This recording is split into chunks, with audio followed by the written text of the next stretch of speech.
Breaking చూస్తున్నాం. బీహార్ రాజకీయాల్లో సంచలన ఫలితం వెలువడింది. ఎన్నో ఏళ్లుగా ఎన్నికల వ్యూహకర్తగా దేశవ్యాప్తంగా గుర్తింపు తెచ్చుకున్న ప్రశాంత్ కిషోర్ ఇప్పుడు ప్రజాప్రతినిధిగా తన తొలి విజయాన్ని నమోదు చేశారు. బీజేపీకి బలమైన కంచుకోటగా భావించే బంకీపూర్ ఉప ఎన్నికలో కమలం పార్టీకి షాక్ ఇస్తూ విజయం సాధించారు.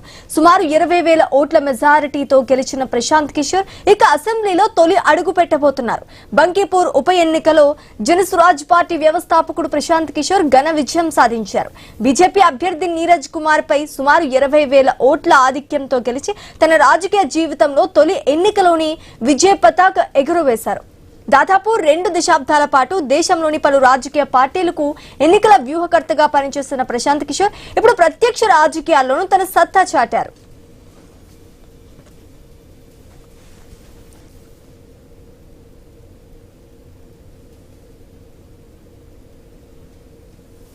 పశ్చిమ బెంగాల్లో మమతా బెనర్జీ, ఆంధ్రప్రదేశ్ లో వైఎస్ జగన్మోహన్ రెడ్డి, ఢిల్లీలో అరవింద్ కేజ్రీవాల్ సహా పలువురు నేతల ఎన్నికల విజయాల్లో కీలక పాత్ర పోషించిన పీకే ఇప్పుడు స్వయంగా ప్రజల తీర్పుతో ఎమ్మెల్యేగా ఎన్నికయ్యారు. విజయం అనంతరం స్పందించిన ప్రశాంత్ కిషోర్ బీహార్ అభివృద్ధే తన లక్ష్యమని స్పష్టం చేశారు. నేర చరిత్ర ఉన్న వ్యక్తికి ముఖ్యమంత్రిగా చేయటం రాష్ట్రానికి దురదృష్టకరమని విమర్శించిన ఆయన ఉపాధి కోసం బీహార్ యువత ఇతర రాష్ట్రాలకు వలస వెళ్లాల్సిన పరిస్థితి మారాలని అన్నారు. రాష్ట్రంలోనే మెరుగైన ఉద్యోగ అవకాశాలు కల్పించే దిశగా పనిచేస్తానని హామీ ఇచ్చారు. మరోవైపు బంకీపూర్ ఉప ఎన్నికలో నీటి విద్యార్థుల ఆందోళన ప్రభావం కూడా కనిపించిందని రాజకీయ విశ్లేషకులు అభిప్రాయపడుతున్నారు. అలాగే కుటుంబ కారణాలతో బీజేపీ అభ్యర్థి అభిషేక్ పోటీ తప్పించుకోవడంతో చివరి నిమిషంలో యువ మోర్చా నాయకుడు నీరజ్ కుమార్ ను బరిలోకి దింపడం కూడా పార్టీకి ప్రతికూలంగా మారిన అంశంగా చర్చ సాగుతోంది.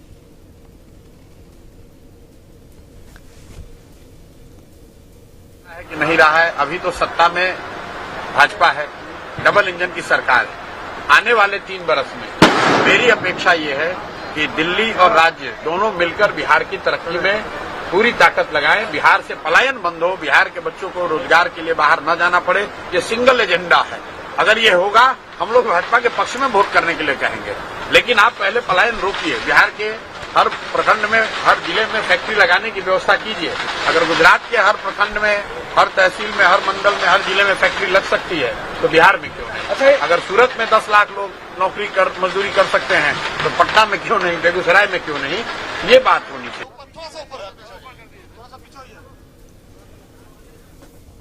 బీహార్ రాజకీయాల్లో సంచలన ఫలితం వెలువడింది.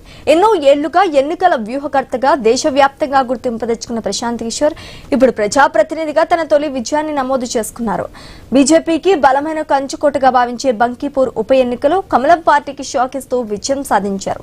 సుమారు 20,000 ఓట్ల మెజారిటీతో గెలిచిన ప్రశాంత్ కిషోర్ ఇక అసెంబ్లీలో తొలి అడుగు పెట్టబోతున్నారు.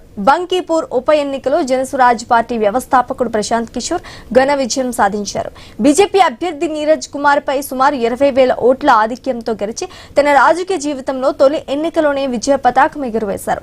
దాదాపు 2 దశాబ్దాల పాటు దేశంలోని పలు రాజకీయ పార్టీలకు ఎన్నికల వ్యూహకర్తగా పనిచేస్తున్న ప్రశాంత్ కిషోర్ ఇప్పుడు ప్రత్యక్ష రాజకీయాల్లోనూ తన సత్తా చాటారు.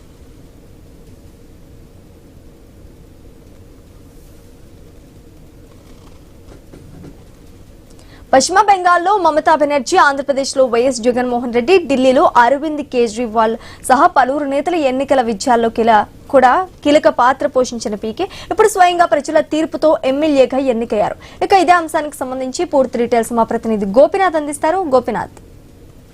శ్రీజ, మొత్తం మీద దేశ రాజకీయాల్లో పలు రాష్ట్రాల్లో ఎన్నికల వ్యూహకర్తగా వ్యవహరించినటువంటి ప్రశాంత్ కిషోర్ ఈ మధ్య కాలంలోనే పార్టీ పెట్టి క్రియాశీలకమైన రాజకీయాలకు కూడా ఆయన రావడం జరిగింది. అయితే బీహార్ రాజకీయాల్లో ఈ మధ్య ఇప్పుడు జరిగినటువంటి ఏదైతే బై ఎలక్షన్ సంబంధించి ఉప ఎన్నికల్లో అత్యంత భారీ మెజార్టీతో ఆయన గెలవడం జరిగింది. అంటే తొలిసారిగా ఆయన ఎన్నికలకు సంబంధించి ఇప్పటి వరకు కూడా ఏపీలో గతంలో మనం చూడొచ్చు, ఇక్కడ ఏపీలో జగన్ కి కావచ్చు, ఢిల్లీలో కేజ్రీవాల్ కి, అదేవిధంగానే బెంగాల్లో మమతా బెనర్జీకి ముఖ్యంగా ఆయన ఎన్నికల వ్యూహకర్తగా వ్యవహరించారు. ఆ సందర్భంగా ఎన్నో విజయాలు సాధించడం జరిగింది. కొన్ని చోట్ల ఓటమి కూడా, ఆయన కరసనలు నడిచినటువంటి ఎన్నికల్లో కొన్ని చోట్ల పరాభవాలు కూడా కొన్ని జరిగాయి. బట్ అయినప్పటికీ కూడా సక్సెస్ఫుల్ రేటే ఆయనకి ఎక్కువగా ఉంది. అందువల్లనే వాళ్ళ స్నేహితులు, కుటుంబ సభ్యులు, గతంలో సన్నిహితులు చెప్పిన దాని ప్రకారం అంటే ఎన్నికల్లో అంటే ప్రత్యక్ష రాజకీయాలకు రావాలని చెప్పి కోరిన నేపథ్యంలోనే ఆయన ఈ రకంగా బంకీపూర్ నుంచి కూడా అంటే అక్కడ ఉన్నటువంటి అంటే ఆయన అంటే ఎన్నికల్లో నిలబడడం జరిగింది. అందువల్లనే దాదాపుగా 20,000 ఓట్ల మెజార్టీతో ఆయన గెలవడం జరిగింది. బీజేపీకి ఇది ఒక పెద్ద షాక్ గానే మనం చెప్పుకోవచ్చు.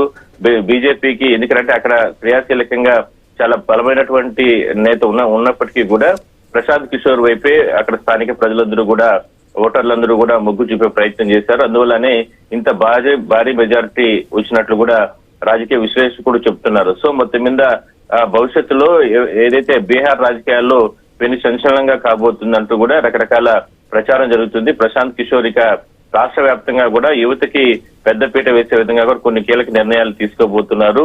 ఇప్పుడు గెలిచింది ఒక స్థానమే అయినప్పటికీ కూడా భవిష్యత్తులో ఆయన కనసన్నల్లో ఏదైతే ఉన్నటువంటి పార్టీ నేతలను వీళ్ళంతా కూడా ముందుకు తీసుకెళ్లే ప్రయత్నం చేసే అవకాశం ఉందంటూ కూడా చెప్తున్నారు. అయితే ఆ సందర్భంగా కొన్ని హాట్ కామెంట్స్ కూడా ఆయన చేయడం జరిగింది. కేవలం బీహార్ యువత 10-15 వేల రూపాయలకి ఇతర రాష్ట్రాలకు వలస వెళ్లి అక్కడ జీవిస్తున్నారు. అలాంటి వారికి అందరికీ కూడా మంచి జరగాలని ఇక్కడ పూర్తి స్థాయిలో కూడా అంటే యువతకు ఉద్యోగాలతో పాటు పారిశ్రామికంగా రాష్ట్రాన్ని ముందుకు తీసుకెళ్లేందుకు రాబోయే రోజుల్లో ప్రజలతో కలిసి పోరాడతానంటూ కూడా ఆయన కొన్ని కీలక వ్యాఖ్యలు చేయడం జరిగింది. మొత్తం మీద అంటే సీఎం పైన కూడా అక్కడ ఉన్నటువంటి సీఎం పైన కూడా చాలా సీరియస్ గా మాట్లాడడం జరిగింది. నేర చరిత్ర ఉన్నటువంటి వ్యక్తులు ఇక్కడ సీఎం గా వ్యవహరిస్తున్నారంటూ కూడా ప్రశాంత్ కిషోర్ ఈ రకంగా మాట్లాడడం. సో మొత్తం మీద బీజేపీకి అత్యంత ప్రాబల్యం ఉన్న పట్టున్నటువంటి అక్కడ ఈ రకంగా అంటే 20,000 ఓట్ల మెజార్టీతో ఆయన గెలవడం అనేది నిజంగా రాజకీయాల్లో ముందుకు తీసుకెళ్లే ప్రయత్నం అయితే చేశారని మనం చెప్పుకోవచ్చు. Right, thanks for the update Gopinath.